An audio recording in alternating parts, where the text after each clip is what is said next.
আসসালামু আলাইকুম সবাইকে।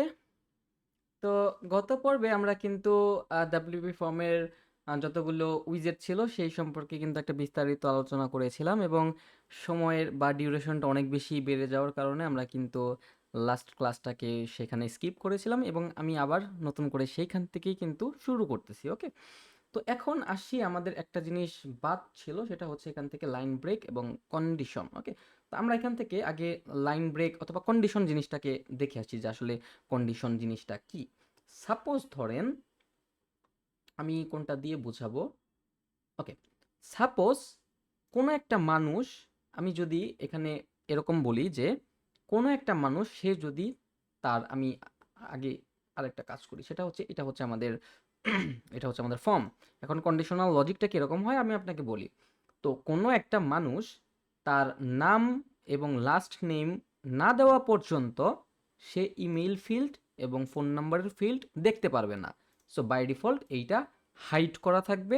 শুধুমাত্র এটা তখনই ওপেন হবে যখন এইটা পূরণ হবে, আদারওয়াইজ এটা হাইড অবস্থায় থাকবে। তো এই টাইপের অ্যাডভান্স কন্ডিশন ফর্ম যদি আমরা এখানে বা কন্ডিশন আমি যদি কোনো একটা ফিল্ডের মধ্যে দিতে চাই, সেই ক্ষেত্রে আমরা যেটা করব সেটা হচ্ছে সাপোজ ইওর ইমেল, তাই না?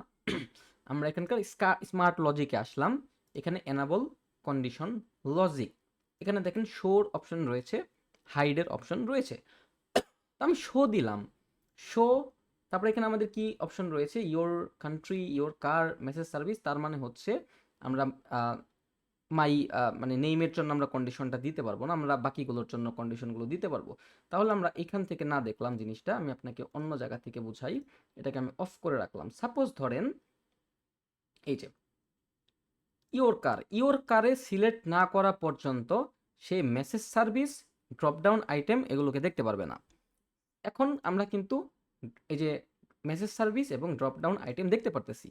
তা আমাদের কাজ করতে হবে বা কন্ডিশন দিতে হবে কই, মেসেজ সার্ভিসে ফার্স্টে এবং তারপরেরটা হচ্ছে ড্রপ ডাউন আইটেমে এবং তারপরে হচ্ছে টোটালে। যেহেতু আমাদের এই দুইটার দেখা যাবে না ফার্স্টে, তো টোটাল দিয়ে আমাদের আর কি করণীয়, তাই না?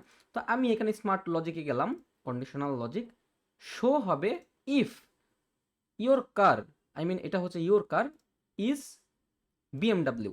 তার মানে আবার এখানে আরেকটা কথা আছে, সেটা হচ্ছে ইওর কার অপশনে বিএমডাব্লিউ এ সিলেক্ট করতে হবে শুধুমাত্র, তাহলে এটা দেখতে পারবে, আদারওয়াইজ সে দেখতে পারবে না। তার মানে এখানে কিন্তু বিএমডাব্লিউ রিলেটেড আমরা কন্টেন্টগুলোকে সেট আপ করতে পারবো, তাই না? সাপোজ আমি ধরেন এখানে এখানে মেসেজ সার্ভিসে যাওয়ার পর আমরা এখান থেকে জেনারেলে যাই, আমরা এখান থেকে দিলাম হচ্ছে বিএমডাব্লিউ প্লাস, তারপরে হচ্ছে বিএমডাব্লিউ 2020 সালের মডেল, বিএমডাব্লিউ 2024 সালের মডেল। তো এগুলো হচ্ছে বিএমডাব্লিউ এর মডেল এবং এগুলো হচ্ছে বিএমডাব্লিউ যে গাড়ি রয়েছে সেই গাড়ির প্রাইস। সো আপনারা আবার প্রাইস শুনে হাইফেন না। সো এখানে দেখেন আমার কি রয়েছে আমি আপনাকে বলি। ওকে, সো এটা লজিক দেওয়ার ফলে এটা হচ্ছে হয়ে গেছে, হাইড হয়ে গেছে। তো আমি লজিকটাকে আরেকবার এনাবল করে ডিসেবল করে রাখি। এখন দেখেন আমি আপনাকে জিনিসটাকে খুব ভালোভাবে বুঝাতে পারবো। ওকে, সাপোজ এটাকে আমি আরেকবার ডুপ্লিকেট করি, এটা হচ্ছে প্রিমিও, তাই না? এখন আমরা এখান থেকে প্রিমিও লিখে দিই সব কিছু, PREMEO। আবার এখানে দিলাম প্রিমিও, PREMEO। আবার এখানেও দিলাম প্রিমিও, PREMEO। ওকে, প্রিমিও দিলাম। এখন এখানে আমাদের হচ্ছে প্রিমিও সার্ভিস, তাই না? PREMEO, প্রিমিও সার্ভিস, কপিটাকে আমরা কেটে রাখলাম এবং সেম ওয়েতে আমরা এখানে এক্সিওর জন্য একটা করব। সো এটা হচ্ছে এক্সিও, এক্সিও, এটাও হচ্ছে এক্সিও এবং এটাও হচ্ছে এক্সিও। সেভ কম। এখন আসি লজিকে, এখন বুঝাবো একদম 100 ওকে, তো এখন দেখেন আমাদের এই কন্ট্যাক্ট ফর্মের মধ্যে কিন্তু প্রিমিও সার্ভিস রয়েছে, এক্সিও রয়েছে, বিএমডাব্লিউ কার রয়েছে। আবার দেখেন এই রিলেটেড কিন্তু সার্ভিসও রয়েছে, যেটা কিন্তু শুধুমাত্র বিএমডাব্লিউ এর জন্য, শুধুমাত্র প্রিমিওর জন্য, শুধুমাত্র এক্সিওর জন্য। তো একটা মানুষের তো তিনটা গাড়ি থাকে না, শুধুমাত্র একটা গাড়ি থাকে, হয়তোবা বিএমডাব্লিউ থাকে, হয়তোবা এক্সিও থাকে, হয়তোবা প্রিমিও থাকে।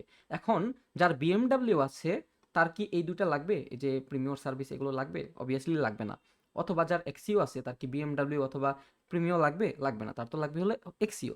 তাহলে একটা মানুষের যদি একটা সার্ভিসই লাগে, তাহলে সেই মানুষটাকে দেখানোর জন্য আমরা এত বড় বক্স বা এত বড় ফিল্ড সময় নষ্ট কেন করব, যাতে করে কাস্টমার বিরক্তি বোধ করে যে ফর্মটা এত বড় কেন। সেই জন্য আমরা একটা কন্ট্যাক্টের এই ফিল্ডের মধ্যে আমরা একটা কন্ডিশনাল লজিক দিব। সাপোজ এই যে মেসেজ সার্ভিস, এটা তো বিএমডাব্লিউ, তাই না? আমি এখান থেকে বিএমডাব্লিউ সার্ভিসটা দেই। Smart logic, enable conditional logic show হবে তখনই যখন our car is selected BMW, otherwise এটা হাইড করা অবস্থায় থাকবে। এখন আমি যদি এখানে রিলোড দেই, দেখেন আমাদের বিএমডাব্লিউ এর যেই সার্ভিসটা সেটা কিন্তু চলে গেছে। এখন আমি এক্সিওতে ধরতেছি, ওইটা আসতেছে না। আমি প্রিমিওতে ধরতেছি, ওইটা আসতেছে না। বাট যখন আমরা বিএমডাব্লিউতে ধরবো, দেখেন বিএমডাব্লিউ আসছে। দেখছেন? This is the way how to condition A logic. এখন আমি এখান থেকে স্মার্ট লজিক আরেকবার যাব, ইজ সিলেক্টেড বা your car is premium. Same ওয়েতে এইটা স্মার্ট লজিক দিলাম যে is selected your car is premium. So এখানে যে আপনি এখানে শো করাবেন, আপনি কিন্তু হাইডও করাতে পারবেন। এখানে কিন্তু দুইটা অপশন রয়েছে, শো করার একটা কন্ডিশনাল লজিক এবং হাইডের একটা conditional logic. So by default দেখেন তিনটা বক্সই চলে গেছে। এক্সিও দিলে এক্সিও রিলেটেড আসবে, কেন আসলো না? এক্সিওতে যাই, প্রিমিও এই দুইটাই প্রিমিও দিয়ে দিছি আমি। এই যে এইটা এক্সিও হবে, এই যে এখানে আমি এক্সিও দিয়ে রাখলাম, এখন আসবে। দুইটা সেম দিয়েছিলাম তো এই জন্য কাজ করতেছিল না।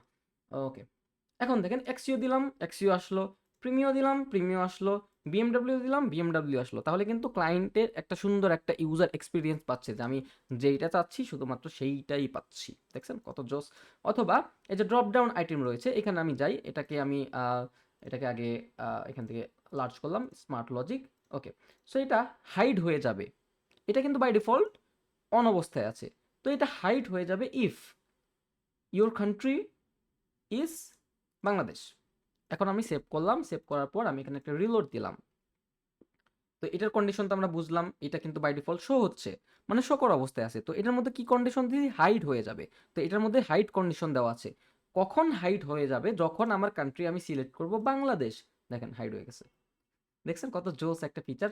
তো এইটাকে বলা হয় হচ্ছে কন্ডিশনাল ফর্ম। মানে একটার সাপেক্ষে বা একটা ফিল্ডের সাপেক্ষে অন্য আরেকটা ফিল্ডকে আমরা কন্ডিশন দিতে পারি যে তুমি ওই সাপেক্ষে ওপেন হবা অথবা এই সাপেক্ষে তুমি হাইড হয়ে থাকবা, মানে ওপেন হবা না। ওকে, সো এইভাবে কিন্তু আমরা একটা ওয়ার্ডপ্রেস ওয়েবসাইটের যে কন্ট্যাক্ট ফর্ম রয়েছে সেখানে কিন্তু কন্ডিশনাল লজিক ক্রিয়েট করতে পারি। তো এখন আসি স্টেপের কথায়। তো আমাদের এগুলো লাগবে না, আমরা আপাতত এগুলোকে কেটে রাখি, কারণ আমরা কিন্তু অনেক অ্যাডভান্স পার্ট অলরেডি শেষ করে আসছি। ওকে, সো ড্রপ ডাউন আইটেম এটাও লাগবে না আমাদের, টোটালও লাগবে না। ওকে, ডান। তো এখন আমরা এটার মধ্যে একটা কাজ করতে পারি, সেটা হচ্ছে একটা লাইন ব্রেক দিব। সাপোজ আমাদের এখানে যে অপশনটা রয়েছে, কই কই কই কই এই যে ফাইল আপলোড লেআউট, এই যে পেজ ব্রেক। ওকে, সাপোজ আমি এইখানে আইসা একটা পেজ ব্রেক দিয়ে দিলাম। তো এটা কিন্তু মাল্টি স্টেপ ফর্মের জন্য। ওকে, সো এখানে আমাদের কি রয়েছে? Your name, your email, your phone number. তো এখানে আমি একটা ইন্ডিকেটর দেই, সাপোজ ধরেন এটা পরবর্তীতে দেখতেছি। এখানে আমি পেজ ব্রেক দিয়েছি। তো পেজ ব্রেকের টাইটেলটা হচ্ছে পার্সোনাল ইনফরমেশন। ওকে, দিলাম পার্সোনাল ইনফরমেশন। আমাদের নেক্সটের যেই আইকনটা সেটা হবে হচ্ছে নেক্সট। অ্যাডভান্সে আমাদের সিএসএস ক্লাস দেওয়ার অপশন রয়েছে, ক্লাস দিয়ে আমরা লিঙ্ক আপ করতে পারি বা সিএসএস করতে পারি সেই ক্লাসগুলোকে ধরে। ওকে, সো এখানে স্টেপ 1 of 2 দেওয়া আছে। আমরা যদি এখান থেকে সাপোজ ধরেন ফার্স্ট নেম দিলাম, লাস্ট নেম দিলাম, ইমেল দিলাম, সাপোজ কি ইমেল দেওয়া যায়,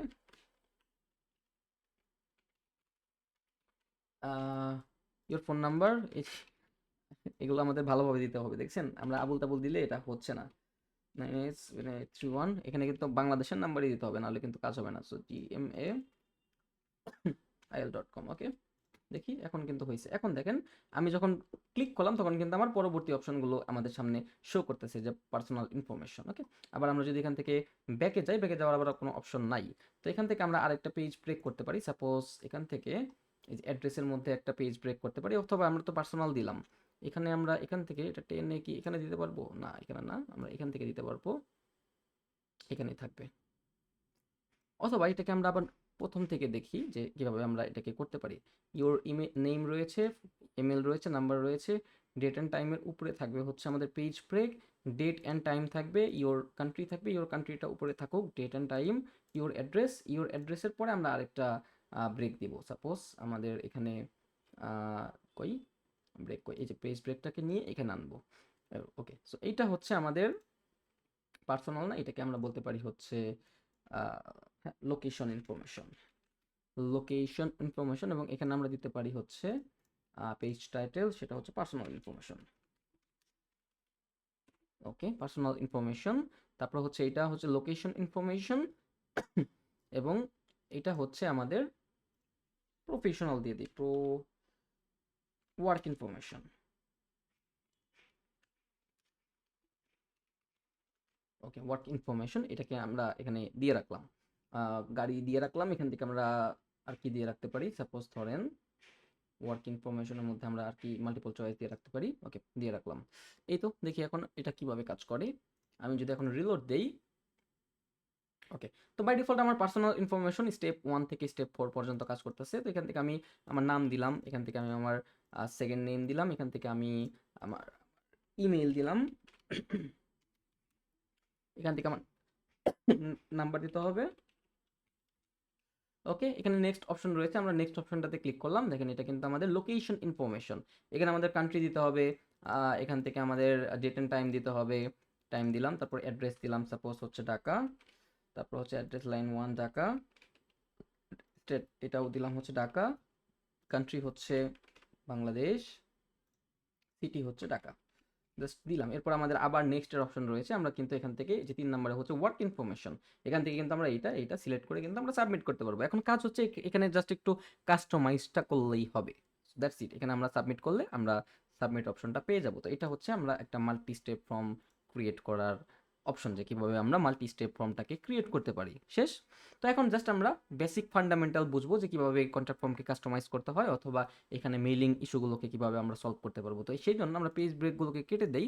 আমি কিন্তু জাস্ট বুঝাইয়া রাখছি যে পেজ ব্রেক মানে কি। আবার আরেকটা জিনিস দেখাই, সেটা হচ্ছে আমাদের উপরে কোন টাইপের ইন্ডিকেটর শো করবে সেটা কিন্তু আমরা এখান থেকে দিতে পারি। সাপোজ আমি সার্কেল করলে সার্কেলের মতো শো করবে। সাপোজ আমরা যদি এখন একটা রিলোড দেই, দেখেন এটা কিন্তু এইভাবে শো করবে। দেখেন কত সুন্দর হয়ে গেছে। পার্সোনাল ইনফরমেশন 1 নম্বরে, লোকেশন ইনফরমেশন 2 নম্বরে, আর ওয়ার্ক ইনফরমেশন হচ্ছে 3 নম্বরে। তারপর আমরা এখান থেকে যদি কানেক্টর ইউজ করি, দেখি এটা আবার কিরকম ভাবে কাজ করে। আমরা যদি এখানে রিলোড দেই, এই যে এটা কিন্তু আবার এইভাবে কাজ করতেছে। এটা 1 নাম্বার, নেক্সটে দিলে এটা 2 নাম্বার, যদিও এগুলা রিকোয়ারমেন্ট, দ্যাটস ওয়াই এটা নেক্সটে যাবে না, এবং এটা হচ্ছে 3 নাম্বার। তারপর আমরা কিন্তু এখান থেকে নান করে রাখতে পারি, তাহলে কিন্তু আমাদের কোনো ইন্ডিকেটর দেখানো যাবে না বা শো করানো হবে না। ওকে, সো এখন আমরা যদি একটু রিলোড দিই, দেখেন এখানে কিন্তু কোনো ইন্ডিকেটর নাই। সেটা আমার কাছে সবথেকে বেশি সার্কেলটাই ভালো লাগছে। এখান থেকে আমরা ইন্ডিকেটরের কালার সেট করতে পারবো। আমাদের ওয়েবসাইটের কালার কোড অনুসারে কিন্তু সেই আইকনের কালারগুলোকে আমরা চেঞ্জ করতে পারবো। পেজ টাইটেল পার্সোনাল ইনফরমেশন থাকুক, অ্যাডভান্সে হচ্ছে আমরা এখান থেকে সেন্টার করে দিতে পারবো চাইলে। সাপোজ আমরা যদি এখানে করি, এই যে এগুলো কিন্তু সেন্টারে চলে যাবে। কেন গেল না page navigation alignment, I don't know, হয়তো বা যে ফ্লেক্স বক্সের জন্য হতে পারে। আমরা এখান থেকে ডিজেবল স্ক্রল অ্যানিমেশন, তাহলে আমাদের যে পেজটা সেটা আর কি স্ক্রল করা হবে না, মানে যেই পেজের হাইটটা রয়েছে সেটা স্ক্রলিং হবে না, যত বড় এলিমেন্টই হোক না কেন। ওকে, সো এই তো, এই যে দেখেন এটা কিন্তু মিডলে চলে গেছে। এইটার অপশনটা ছিল এইটা, এই যে মধ্যেরটা, আমি ভাবছিলাম যে এইটা চলে যাবে। যাই হোক, এটা হচ্ছে আমাদের একটা মাল্টি স্টেপ ফর্ম। এটা কিভাবে আমরা ক্রিয়েট করতে পারি সেটা কিন্তু আমরা দেখলাম। এখন আমরা কিছু ফান্ডামেন্টাল দেখতে পারি, অথবা আমরা মাল্টি স্টেপ ফর্মের মধ্যেই কাজগুলো দেখতে পারি, বা আমরা একটা ফান্ডামেন্টাল দেখি। আমরা মাল্টি স্টেপ ফর্মটাকে কেটে দেই। আমরা কিন্তু জানি অলরেডি যে কিভাবে মাল্টি স্টেপ ফর্ম আমরা ক্রিয়েট করতে পারি, তো এগুলোকেও কেটে দেই। আমরা জাস্ট এখন একটা বেসিক ফান্ডামেন্টাল বুঝবো যে এটা আসলে কিভাবে কাজ করে। সো আমি অ্যাড্রেসও রাখবো না, ডেট অ্যান্ড টাইমটা থাকুক, ইওর কান্ট্রি, ইওর নেম থাকুক, your email, phone number, country, time and date, এবং আমরা একটা প্যারাগ্রাফ টেক্সট দিতে পারি যে ইওর মেসেজ। ওকে, থাকুক। এইটুকের মধ্যেই আমরা দেখবো যে আসলে কিভাবে কি করা যায়। Message, your message, your message, advance place order text, inter your message, inter your message. আমি এখান থেকে স্মল করে দিলাম। ওকে, হাইট লেভেল থাকুক, সেভ চেঞ্জেস। এখন আমরা এখানে আপলোড করব। এই যে এটা এইটুকের মধ্যে এখন আমরা একটা কাজ দেখব। ওকে, কাজ দেখার জন্য আমরা একটা কাজ করি, সেটা হচ্ছে ওকে, আচ্ছা, আগে কাস্টমাইজেশনটা দেখি, তারপর আমরা এটার সেটিংসটা দেখি। তো আমরা যদি এখানে এডিট উইথ এলিমেন্টের অপশনটাতে ক্লিক করি, ক্লিক করার পর আমরা যদি এখানে ডাব্লিউপি এই লিখে সার্চ করি, তাহলে কিন্তু আমরা এই যে ডাব্লিউপির অপশনটা পেয়ে যাব। আমি যদি এখানে টেনে এনে ছেড়ে দেই, আমরা কিন্তু এখান থেকে কন্ট্রাক্ট ফর্মের অপশনটা পেয়ে যাব। যেমন এটা হচ্ছে আমাদের কন্ট্রাক্ট ফর্ম। আপাতত এইটা আমরা ডিলিট করে দেই। তো এখানে কন্ট্যাক্ট ফর্মের অপশন রয়েছে, ডিসপ্লে অপশন রয়েছে, ফর্ম নেম থাকবে কি থাকবে না, তারপর হচ্ছে ফর্মের ডিসক্রিপশন থাকবে কি থাকবে না। আমরা যদি স্টাইল অপশনটাতে যাই তাহলে কিন্তু আমরা এখান থেকে সেটাকে কাস্টমাইজ করার অপশন পেয়ে যাবো। তো সাইজ লার্জ মানে লার্জ, মিডিয়াম মানে মিডিয়াম, স্মল মানে স্মল। তারপর আমরা মিডিয়াম দিলাম, বর্ডার রেডিয়াস আমরা সাপোজ ধরেন দিলাম হচ্ছে 0। তারপর হচ্ছে আমাদের ব্যাকগ্রাউন্ড থাকবে সাদা থাকুক, বর্ডার থাকবে হচ্ছে কালো, যদিও বর্ডার কালো এখন পর্যন্ত হয় নাই। তারপর হচ্ছে টেক্সটের কালার থাকবে হচ্ছে কালো থাকুক। লেবেল স্টাইল, লেবেলের কালার হচ্ছে আহ, এইটা মিডিয়াম দেওয়া আছে।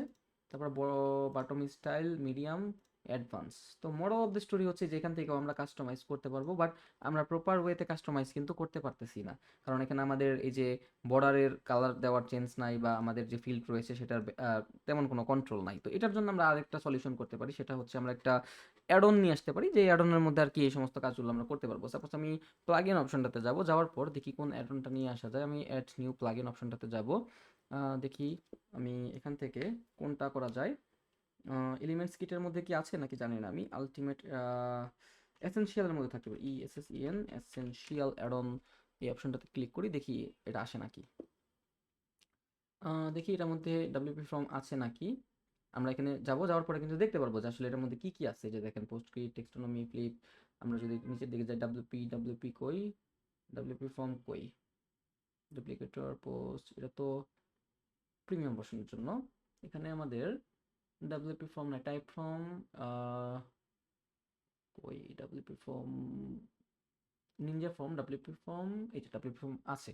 সো এই টাইপের কোনো একটা প্লাগইন নিয়ে কিন্তু আপনি ইজিলি সেটাকে কাস্টমাইজ করতে পারেন। এসেনশিয়াল এটার মধ্যে আছে, হয়তো বা আপনি এলিমেন্টস কিটের মধ্যে পেয়ে যেতে পারেন। ম্যাক্সিমাম উইজেটগুলোর মধ্যে কিন্তু আপনি এই যে কন্ট্যাক্ট ফর্মের জন্য contact form 7, Ninja form, WP form, এগুলোর জন্য কিন্তু আপনি এগুলো কিন্তু পেয়ে যাবেন।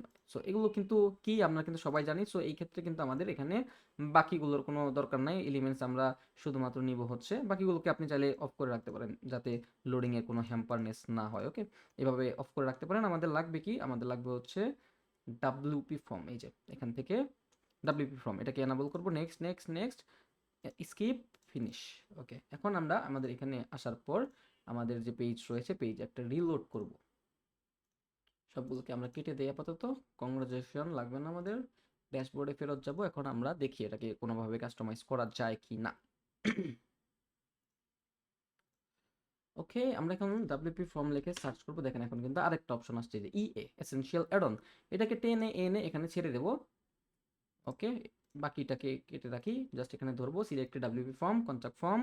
তারপরে হচ্ছে কাস্টম টাইটেল অ্যান্ড ডিসক্রিপশন, চাইলে আমরা এখান থেকে কাস্টম টাইটেল বা ডিসক্রিপশন দিতে পারবো। সো আমাদের কোনো কিছু লাগবে না, টাইটেলও লাগবে না, ডিসক্রিপশন লাগবেই না। আমাদের লেভেল চাইলে আমরা এখান থেকে ডিসেবল করে রাখতে পারি। দেখেন আমাদের কিন্তু লেভেল যেগুলো ছিল সেগুলো কিন্তু চলে গেছে। প্লেস হোল্ডারও আমরা এখান থেকে অটোমেটিক্যালি করতে পারি, ডিসেবল করতে পারি, বাট এটা কাজ করতেছে না। আপনাকে তাহলে ডাব্লিউপি ফর্ম থেকে কাজটা করতে হবে। তারপরে ইরর আর কি, ইরর মেসেজটা শো হবে কি হবে না যদি ইরর থাকে। ফর্মের জন্য ব্যাকগ্রাউন্ড কালার আমরা এখান থেকে সাপোজ লাগবে না, আমাদের সাদা থাকুক। ফর্ম অ্যালাইনমেন্ট আমরা এখান থেকে লেফট, সেন্টার, রাইট এগুলো কিন্তু ইজিলি করে নিতে পারি। ওকে, সো আমাদের এটা ডিফল্ট থাকুক, যেটা 100%। ফর্মের ম্যাক্স উইথ আমরা চাইলে কিন্তু এখান থেকে ম্যাক্স উইথ দিতে পারবো, যে দেখছেন কত সুন্দর, এটার মাধ্যমে আমরা কাস্টমাইজ করতে পারতেছি। বাট ম্যাক্স উইথ আমরা এখান থেকে দিয়ে রাখি দেখার সুবিধার্থে। ওকে, এখন দেখি এখান থেকে কি কি করা যায়। আমাদের ফর্মের মার্জিন আমরা এখান থেকে 0 করে দিলাম, প্যাডিং আমাদের লাগবে না, 0 করে দিলাম, বর্ডার রেডিয়াস 0, মানে এটার ব্যাকগ্রাউন্ড রিলেটেড যা যা ছিল সব আমি করে রাখলাম। টাইটেল অ্যান্ড ডিসক্রিপশন, আমাদের যে টাইটেল অ্যান্ড ডিসক্রিপশন থাকার কথা ছিল, যেগুলোকে আমরা হাইড করছি, সেগুলোর কাস্টমাইজেশন কিন্তু আমরা এখান থেকে করতে পারবো। সো আমাদের আপাতত নাই। লেবেল লাগবে, আমাদের লেবেলের টেক্সট কালারটা হবে হচ্ছে একদম কালো, এবং লেবেলের যেই কই লেবেলটা, লেবেলের যেই টাইপোগ্রাফিটা রয়েছে সেটার ওয়েটটা হবে হচ্ছে 500 ম্যাক্সিমাম, ট্রান্সফর্ম আপার কেস, বা আমরা 600 করে রাখতে পারি, এবং এটাকে আমরা করবো হচ্ছে 14 পিক্সেল, একদম ছোট। এরপর দেখি আমাদের লেভেলগুলো এই যে ইনপুট অ্যান্ড টেক্সট এরিয়া, এখানে আমাদের কাজ করতে হবে। বর্ডার রেডিয়াস দিলাম হচ্ছে 0, আমাদের কোনো বর্ডার রেডিয়াস লাগবে না। বর্ডার টাইপ হচ্ছে নান বা সলিড, এবং বর্ডার উইথ হচ্ছে 1, এবং বর্ডারের যে কালার সেটা থাকবে হচ্ছে হ্যাশ ডিডিডি। দেখেন আমাদের কিন্তু বর্ডারের কালারটা অলরেডি চেঞ্জ হয়ে গেছে। তো এখন আমাদের টেক্সটের কালার কি হবে, একদম ব্ল্যাক, এবং টেক্সটের যে টাইপোগ্রাফিটা সেটা কিন্তু আমরা এখান থেকে করতে পারবো। এই যে ওয়েট হবে হচ্ছে 400, এবং আমাদের যেই ইটা আছে সেটা হবে 13 বা 14 পিক্সেল। দেখছেন এখন কিন্তু আমাদের সব কিছু একটা সাইজে আসছে। এখন আমাদের এই যে ইনপুট হাইট, সেটা কিন্তু আমরা এখান থেকে আমরা হাইট বাড়াতে বা কমাতে পারবো। আমরা from container level text area আমাদের এখানে ফিল্ড ডিসক্রিপশন, আমরা এখান থেকে এই যে স্পেসিং এ দেখি কি কাজ, এই যে স্পেসিং গুলোকে আমরা কমাতে পারবো। প্যাডিং যে সাপোজ 0 দিলাম, প্যাডিং চলে যাচ্ছে হচ্ছে ভিতরে, যে আমাদের টেস্ট ফিল্ডের ভিতরে যে প্যাডিং গুলো রয়েছে সেখান থেকে আমরা এই যে প্যাডিং গুলোকে আমরা এখান থেকে ডিফাইন করতে পারবো। আমাদের স্পেসিং আরেকটু লাগবে, সাপোজ আমি এখান থেকে -10 করে দিলাম যাতে উপরের দিকে উঠে যায়। দেখেন কত সুন্দর হয়ে গেছে এখন। তারপর ফিল্ডের ডিসক্রিপশনের আমাদের কন্টেন্ট কিরকম হবে, স্পেসিং কিরকম হবে সেটা আমরা এই যে দেখেন, এটা শুধুমাত্র স্পেসিফিক, এটার জন্য কিন্তু আমরা করতে পারতেছি। ওকে, রেডিও অ্যান্ড চেকবক্স আমাদের নাই। সাবমিট বাটন আমরা এখান থেকে সেন্টার করে রাখতে পারি অথবা লেফট করে রাখলাম। উইথ হচ্ছে ফুল উইথ দিলাম। তারপর হচ্ছে আমাদের ব্যাকগ্রাউন্ড কালার থাকবে হচ্ছে এইটা, দেখছেন এখান থেকে কিন্তু আমরা ইজিলি কাস্টমাইজ করতে পারতেছি। তো এটা পর্যন্তই থাকুক। তো এটার মধ্যে আমরা আমাদের কন্ট্যাক্ট ফর্মটাকে দেখবো যে আসলে কিভাবে আমাদের ফর্মগুলো পাস হলো কি হলো না, সবকিছু কিভাবে হলো সেগুলো আমরা দেখবো। সো এখন আমরা যদি আমাদের ওয়েবসাইটটাকে ভিজিট করি, দেখেন এটা হচ্ছে আমাদের কন্ট্যাক্ট ফর্ম, রাইট? সো এই টাইপের একটা কন্ট্যাক্ট ফর্ম কিন্তু ইজিলি আপনি এইটা দিয়ে আপনি ক্রিয়েট করতে পারবেন এবং কত টাইপের অ্যাডভান্স জিনিস করতে পারবেন সেগুলো কিন্তু অলরেডি আমরা দেখেছি। এখন আসি কিছু কথায়। ফিল্ড দেখলাম, ফিল্ড অপশন দেখলাম, সেটিংসে যাব। জেনারেল কন্ট্রাক্ট ফর্ম, ফর্মের ডিসক্রিপশন চাইলে আপনি এখান থেকে দিতে পারবেন। টেক্সট চাইলে আপনি এখান থেকে ফর্ম রিলেটেড বিভিন্ন ধরনের টেক্সট দিতে পারবেন বা ট্যাগ দিতে পারবেন। এরপর আমাদের যেই সাবমিট অপশনটা রয়েছে সেটার জন্য কিছু আপনি যদি চান আপনি টেক্সটটা চেঞ্জ করতে পারবেন। তারপর যখন আমরা এই সাবমিট অপশনটাতে ক্লিক করব, সেই সাবমিট হওয়া পর্যন্ত যেই প্রিলোডটা হবে সেটার অপশনটা কি হবে, সেন্ডিং, অবভিয়াসলি সেন্ডিং। আমরা যদি অ্যাডভান্স অপশনে যাই, ফর্মের সিএসএস ক্লাস, ফর্মের বাটনের সিএসএস ক্লাস, এগুলো আমরা দিতে পারবো। এগুলো দিয়ে হচ্ছে আমরা লিঙ্ক আপ করি অথবা কাস্টম সিএসএস করে থাকি। তো এনাবল অ্যাজাক্স ফ্রম সাবমিশন, অ্যাজাক্সটা এনাবল করা অবস্থায় থাকবে। যখন আমরা এখানে ক্লিক করব একটা লোডিং হবে এবং অ্যাজাক্স যেই ইটা রয়েছে ওয়ার্ডপ্রেসের মধ্যে, ইফেক্টটা রয়েছে সেই মাধ্যমে আর কি, বা সেই ফিচারের মাধ্যমে বা সেই ফাংশনের মাধ্যমে আমাদের এটা অটোমেটিক্যালি লোড হবে। ওকে, তারপর আমরা যদি এখান থেকে স্প্যাম প্রোটেকশন অ্যান্ড সিকিউরিটি অপশনটাতে যাই, enable modern anti spam protection on করা আছে। Store spam entries in the database এটাও অন করা আছে। Enable minimum limit to time to submit, মানে হচ্ছে মিনিমাম 2 সেকেন্ড আমাদের সময় লাগবে। আমরা কিন্তু এই টাইমও এখান থেকে ডিফাইন করে দিতে পারবো যে আমি এই ফর্মটা তো ফিল আপ করতে আমার 1 মিনিটের মতো বা 40 সেকেন্ডের মতো বা 50 সেকেন্ডের মতো সময় লাগবে, তাই না? এখন যদি রোবোটিক কোনো কন্টেন্ট যাতে জেনারেট না হয় সেক্ষেত্রে কিন্তু আমরা এখানে সেকেন্ড সেট আপ করে রাখতে পারি যে অ্যাটলিস্ট ততটুকু সেকেন্ড আমাদের কন্ট্যাক্ট ফর্মের মধ্যে আমাদের স্পেন্ড করতে হবে। তারপরে হচ্ছে enable country filter, keyword filter, এখান থেকে আমরা custom recaptcha version 3 2 H captcha, cloud fair, এগুলোকে আমরা এই যে অ্যাকিসমেট, এগুলো কিন্তু আমরা আমাদের ফর্মের সাথে ইন্টিগ্রেট করতে পারবো। কিভাবে করতে হয় সেগুলো কিন্তু আপনারা অলরেডি জানেন। আমি যদি থিম অপশনটাতে যাই, এখানে আমাদের কোনো কিছু নাই। আমরা যদি নোটিফিকেশন অপশনটাতে যাই, এখানে আমাদের অনেক কিছু আছে। আমরা যদি কনফার্মেশনে যাই, এটা হচ্ছে আমাদের মেসেজটা, আমরা যখন কন্ট্যাক্টটাকে সাবমিট করব, সাবমিট করার পর আসলে কি হবে। তো সাবমিট করার পর বাই ডিফল্ট আমরা একটা অপশন পাবো, thanks for contacting us, will be touch in you shortly. So এখানে এই মেসেজটা কিন্তু আমরা এইখানেই দেখতে পারবো, যে কোন এলিমেন্টরে যখন আমরা বাটনের নিচে দেখতে পারতাম ইওর সাবমিশন ইজ সাকসেসফুল, তো এইভাবে কিন্তু আমরা এখান থেকে দেখতে পারবো বা কোনো একটা পেজের মধ্য থেকে দেখতে পারবো। এখানে অপশন রয়েছে যে টাইপটা কীরকম হবে। আমি চাইলে কিন্তু কোনো একটা স্পেসিফিক পেজকেও শো করাতে পারবো এই অপশনটা এনাবল হওয়ার পরে বা সাবমিট হওয়ার পরে, অথবা আমি কিন্তু রিডাইরেক্টও করতে পারবো যে কোনো একটা ইউজার বা যে কোনো একটা পেজের মধ্যে, যাতে করে এটা সাবমিট হওয়ার পর সেটা রিডাইরেক্ট হয়ে আমরা একটা থ্যাংক ইউ পেজ বা যে কোনো একটা পেজে চলে যাই। তো বাই ডিফল্ট যেটা আছে সেটা থাকুক, আপনারা চাইলে এক্সপেরিমেন্ট করে দেখতে পারবেন। ওকে, সো এখান থেকে আমাদের এখানে আর কোনো কাজ নাই। আমরা যদি মার্কেটিং অপশনে যাই, এখানে অনেকগুলো অপশন রয়েছে, কনসেন্ট, এখানে অটোমেটর রয়েছে, মেল চিম রয়েছে। যদিও মেল চিম্পের জন্য আমাদেরকে কিন্তু অ্যাডন ইউজ করতে হবে। তো অ্যাডন ইউজ করলে আমরা এখান থেকে মেল চিম্পের এপিআই কিটা পেয়ে যাব। এপিআই কি এর মাধ্যমে কিন্তু আমরা মেল চিমটাকে আমাদের এই ফর্মের সাথে কানেক্ট করাতে পারবো। সেটা কিভাবে করতে হয় সেটা কিন্তু জানেন। সেখানে বাই ডিফল্ট স্টাইপ দেওয়া আছে, স্টাইপ আমাদের ফর্মের সাথে ইন্টিগ্রেট করা নাই। এখানে আমরা যদি পেপাল চাই, পেপাল কমার্স চাই, স্কোয়ার চাই, আমাদের কিন্তু অ্যাড অন ইউজ করতে হবে। সো এখন আসি কনফার্মেশন বা নোটিফিকেশনের অবস্থায়, এইটা হচ্ছে মেইন। সো আমরা কিন্তু একটা জিনিস জানি, সেটা হচ্ছে আমাদের যে ফর্মের ডাটাগুলো রয়েছে সেগুলো কিন্তু ফার্স্ট অফ অল যাবে ক্লায়েন্টের কাছে। তো ক্লায়েন্টের জন্য আমাকে একটা নোটিফিকেশন ক্রিয়েট করতে হবে, তাই না? সো ডিফল্ট নোটিফিকেশন এখানে আমি সাপোজ ধরেন লিখলাম ক্লায়েন্টস ফর ক্লায়েন্ট। ওকে, ওকে, এখন আমরা এখানে ওপেন করব। ওপেন করার পর আমাদের যে ক্লায়েন্টের ওয়েব মেল ছিল, এটা কি লগ ইন করা অবস্থায় আছে নাকি দেখি। এই যে ওয়েব মেলটাকে কপি করব। কপি করার পর আমরা এখান থেকে, এখানে আমি দিব হচ্ছে আমাদের ক্লায়েন্টের ওয়েব মেল, এখানে আমরা দিব হচ্ছে ফ্রম ইমেল ক্লায়েন্টের ওয়েব মেল, রিপ্লাই টু ক্লায়েন্টের ওয়েব মেল। দেখেন আমাদের একটা নোটিফিকেশন ছিল, সেটা কিন্তু চলে গেছে। এখন আপনি যদি চান যে মাল্টিপল ইমেল আপনি এখানে সেভ করবেন, যাতে করে এখানেও যাবে, সেইখানেও যাবে, আর একটা দিলে সেইখানেও যাবে। সেক্ষেত্রে আপনি কমা দিয়ে দিয়ে একসাথে কিন্তু একাধিক ফর্ম আপনি ইউজ করতে পারবেন। সো নিউ এন্ট্রি লাইন কি হবে? New entry from show time. Okay, show time. Show time dealing service, এটা হচ্ছে ফর্মের নাম। রিপ্লাই টু দেওয়া আছে এবং মেসেজের যে ফিল্ড সেটা অল ফিল্ড যাবে ক্লায়েন্টের কাছে। এটা কিন্তু আমরা সবাই জানি। এখানে চাইলেও আমরা কন্ডিশনাল লজিক দিতে পারবো। তো এখানে কিন্তু অনেকগুলো অপশন রয়েছে, যেমন শো স্মার্ট ট্যাগ। এখানে কিন্তু আমরা your name, first name, last name এগুলো আমরা পেয়ে যাচ্ছি। এখানে কিন্তু আমরা ক্লিক করলে ইওর ইমেল এই অপশনগুলো পেয়ে যাচ্ছি, যেগুলো আমরা পরবর্তীতে দেখব। সো আপাতত আমি এখানে এটাকে অফ করে সেভ করলাম। সেভ করছি, আমাদের এখানে আর কোনো কাজ নাই।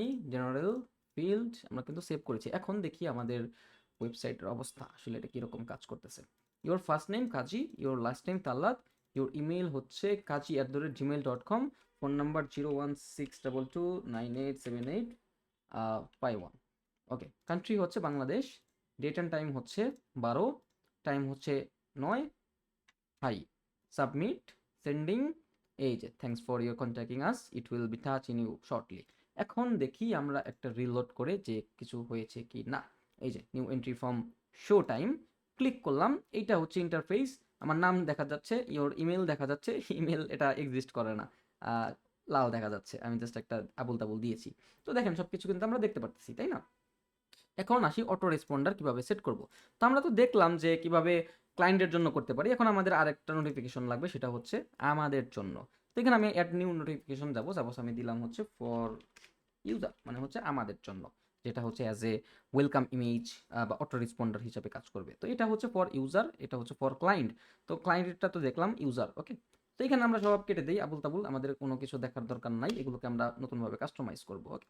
তো শুধুমাত্র আমাদের যেই ফর্মের নামটা আছে, নামটাকে নিয়ে ফর্ম ইমেল সাবজেক্টের লাইনে আমরা এখানে জাস্ট ফর্মের নামটা দিলাম। এখানে আমরা ইমেলের সাবজেক্ট দিলাম হচ্ছে ইমেল ফ্রম, ওকে। এখন অটো রেসপন্ডার যে আসবে সেটা কোথায় আসবে? অবভিয়াসলি আপনার ইমেইল আসবে। এখন অনেক মানুষ তো ফর্মটা সাবমিট করবে, তাই না? এখন সবার মেল তো এখানে ধরে ধরে দেওয়া যাবে না। তো সেই জন্য আমরা কি ইউজ করছিলাম, এলিমেন্টরের সময় শর্ট কোড ইউজ করেছিলাম অ্যাডভান্স অপশনটা থেকে।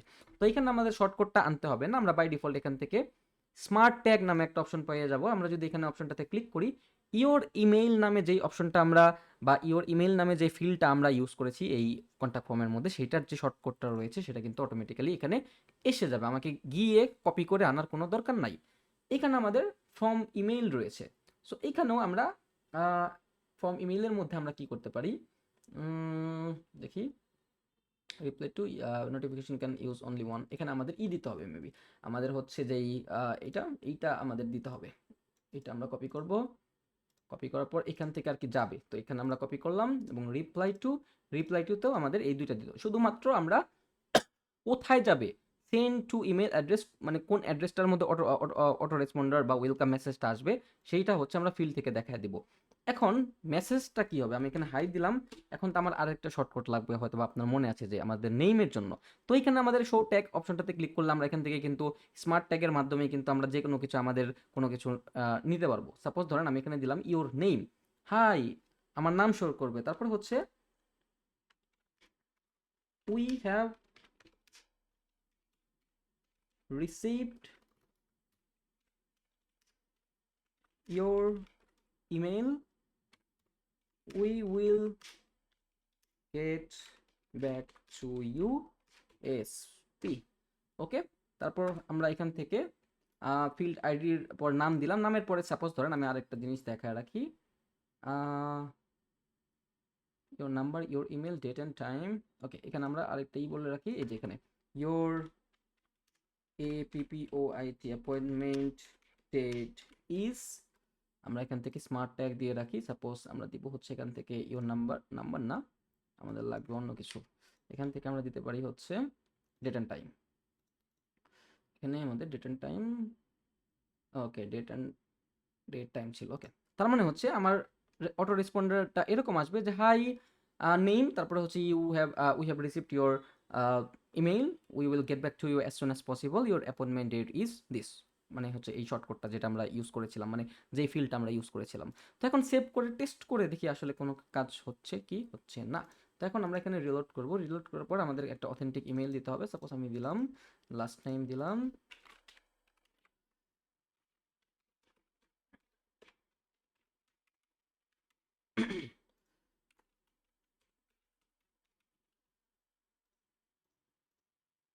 এই যে 14 তারিখ আমি দিলাম এবং টাইম হচ্ছে 10টা। Test, submit. ওকে, এখন আমি যদি আমাদের বিজনেস মেইলের দিকে তাকাই, এই যে আসছে, এই যে আসছে। এবং আমরা যদি এখান থেকে এখন মেইলের দিকে যাই, দেখি আসছে নাকি। এই যে, hi Kazi Talat, we have received your email, your appointment date is এত, we will get back to you as soon as possible. তো এটাকে আমরা বলতে পারি হচ্ছে অটো রেসপন্ডার। তারপরে হচ্ছে এই যে দেখেন, image in this message are hidden, this message might be suspicious or spam. এই যে ইমেজটা শো হয় না। ওকে, তো যাই হোক, আমরা বুঝলাম যে কিভাবে এই জিনিসটা কাজ করে। নেক্সট পর্বে আমরা লাস্ট একটা কাজ দেবো, কারণ আমরা কিন্তু যতটুকু আইডিয়া পেয়েছি বা যতটুকু আজকের পর্বে আমরা দেখলাম, এখন কি আপনাদের মনে হতে পারে বা আপনারা মন থেকে কনফিডেন্স পাবেন না যে আপনারা ফ্লুয়েন্ট ফর্ম অথবা কন্ট্যাক্ট ফর্ম 7 অথবা নিনজা ফর্ম বা গ্র্যাভিটি ফর্ম এগুলো ইউজ করতে পারবেন সো ইজিলি। ভাই সেম জিনিস, জাস্ট জাস্ট বুঝতে হবে যে আসলে প্লাগইনটা কিভাবে কনফিগার করা লাগে বা এই ওয়ার্ডপ্রেসের মধ্যে ফর্ম কিভাবে ক্রিয়েট করা লাগে। সো এই কনসেপ্টটা যদি ক্লিয়ার থাকে তাহলে কিন্তু আপনি যে কোনো টুলস ইউজ করে কিন্তু আপনার সামনে দিলে আপনি ইউজ করতে পারবেন। যেমন ধরেন এই যে এইটা ফর্ম, এই ফর্মটা আমি হোপসো মিনিমাম 6 মাস আগে ইউজ করছিলাম লাস্ট টাইম। এরপর আমি শুধুমাত্র আজকে ধরলাম, জাস্ট বিকজ আমার কনসেপ্টটা জানা আছে যে কিভাবে কি কাজ করা লাগে। দ্যাটস ওয়াই নতুন যদি কোনো কিছু আসেও সেটা কিন্তু আমি ইজিলি ট্যাকেল করতে পারি। সো আপনাকে জাস্ট বুঝতে হবে যে জিনিসটা কি কিভাবে করতে হয়। প্লাগইন যেটা খুশি সেটা থাকুক, সেটা কিন্তু আপনি ইজিলি সেই জিনিসটাকে কনফিগার করতে পারবেন। ওকে, সো আই হোপ আপনারা বুঝতে পারছেন সব কিছু। নেক্সট পর্বে আমরা দেখব নতুন আরেকটা ইন্টারেস্টিং বিষয়, এবং সেটার নাম হচ্ছে এসএমটিপি ইন্টিগ্রেশন, এবং কেন করা হয়, ওটা কিসের জন্য হয়, সেগুলো আমরা পরবর্তীতে আলোচনা করব। টিল দেন সবাই ভালো থাকবেন। আসসালামু আলাইকুম।